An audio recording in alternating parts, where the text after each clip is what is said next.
A man owns a ferry service, and he rents out his ferry, and the ferry takes people back and forth from work every day.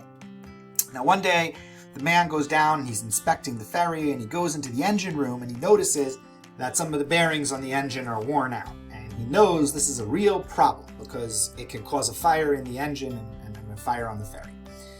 But he also knows that the engine's really expensive to fix, and fixing it means he's going to have to take his ferry out of service, and he's going to lose all of this potential profit he could be making while it's getting fixed. So he just sits there for a while, and he's thinking about it, and he's looking at the engine, he's thinking about the money he's going to lose, and he's looking and thinking, and an idea pops into his head, and he says, well, the ferry's been traveling for a while now, and I just saw these bearings that are worn out. It's probably been traveling fine with the worn out bearings. I think it'll be okay to send it out again. There's no real evidence that that's the case. He knows that this is dangerous, but somehow through the process of just looking at it for a while, he came up with this thought that it's actually okay. And he sends the ferry out, and sure enough, on that trip, the ferry catches fire, and it sinks, and everyone on the ferry drowns. Is this man responsible for what happened? So most of us would say, of course he's responsible. He took a risk. He really understood what the risk was. There was no real evidence to contradict what his initial assessment was. And look, his risk resulted in tragedy. But now let's imagine the exact same scenario. He sees the engine problems. He thinks about it for a while. He says, it's okay. The ferry's been fine so far. Sends the ferry out. And the ferry makes its trip, no problem. And then later he comes across a mechanic who gives him a good deal, says he can fix it in a day, and he ends up getting it fixed, and the ferry's fixed and it goes on. Is the ferry owner still responsible for that trip when he sent the ferry out, knowing that the engine was potentially at risk of catching fire? And this one's a bit more challenging to consider. Can someone be responsible for knowingly placing people in harm's way even though no harm came to them? We could put this question a little differently.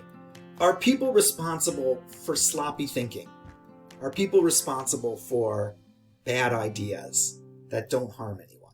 There are a number of philosophers who would argue that there's really no moral difference for the ferry owner if the ferry caught fire and sank, or if the ferry had a successful trip. The morality of the owner's actions are not in the outcome of the actions, but they're in the truth of the intention behind the actions. If the owner knows that what he's doing is wrong, or he should know what he's doing is wrong, meaning if he had to bring that argument to court and defend it, he would have no evidence to defend that he should have sent the ferry out, then it doesn't matter if the ferry sank or if it didn't.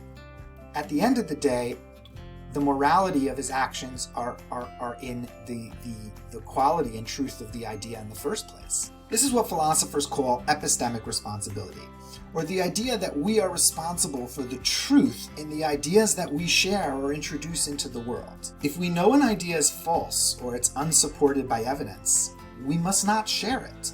If we share an idea and we later learn that it's false or is not supported by evidence, then we must correct it. And this is true even if no one is harmed or nothing ever really comes from the idea. Why should this be so? Why should it matter if I say something if nobody really gets hurt and it's a stupid or foolish idea? Why do my words matter so much? The pasuk in Mishlei instructs us well here. Mavet v'chayim biyad halashon. Life and death are in the power of words. Most of the great achievements in human history are just ideas. They're just words that people spoke and shared with each other. Freedom, human rights, innovation, invention, these are all just ideas that people share with each other. They're just words. Conversely, most of the worst catastrophes of human history are also just ideas. Fascism, slavery, racism, anti-Semitism, again, just words, ideas that people spoke. Words have tremendous power, and that makes sense. We all we're narrative creatures. We live in a story. And how that story, how the narrative of that story gets filled depends on the ideas that people convince us of, the ideas that people share with us. What's cool is it seems that God allows himself to be subject to the same scrutiny of his own ideas at the hand of his prophets. Moshe Right? The closest prophet to God meets God in this week's Parsha for the first time. And immediately they get into an argument. Right? God says to Moshe, oh, go free the Jewish people from Egypt. And Moshe's like, you got the wrong guy. It's not me. You need some other guy to go. Right? And that argument goes on and on and on and on and on throughout the rest of the Torah. Moshe is arguing with God and at times even convincing God, apparently, to change his mind about something he wants to do. And it's not just Moshe. God's most beloved prophet, Avraham, famously argues with God about destroying righteous and wicked people together in the story of Sodom. The truth in ideas matters so much that it seems that God wants to portray for us his own ideas being subject to the critical review of his prophets. So ideas matter, and bad ideas have consequences, and truth is really hard to come by.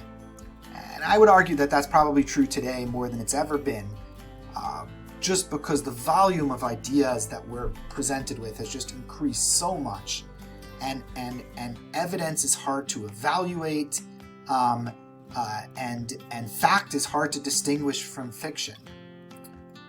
But that doesn't absolve us of responsibility. In fact, it only makes our responsibility that much greater. To my mind, one of the most important values in education, and probably this is the core value that I even have in my own children's education, is our ability as a school to provide you with the tools that you need to effectively strive for truth in every idea that you introduce into the world.